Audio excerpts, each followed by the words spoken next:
by Maithili Express Music.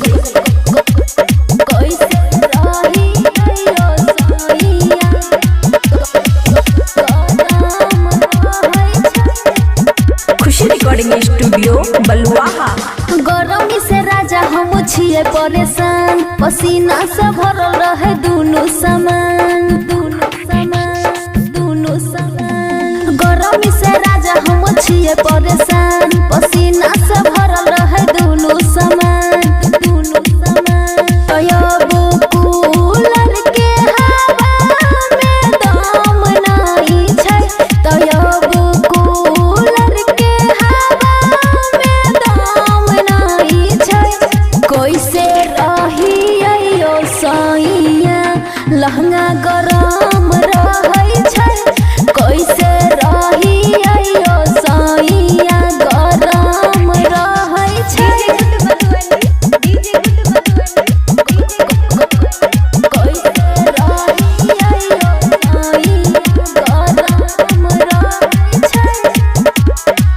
कोनो सुझे नहीं उपाय, कमर बहुते दुखाई, लस लस करे जवानवा, याद तोहर जब आई।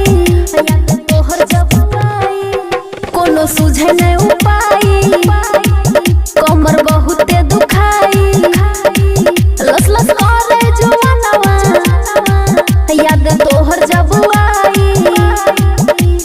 तोरा हो मोहरा पतानियो ध्यान नहीं छ, तोरा हो मोहरा पतानियो ध्यान नहीं छ। कैसे रहियो सैया लहंगा गरम रहै छै, कैसे रहियो सैया गरम रहै छै।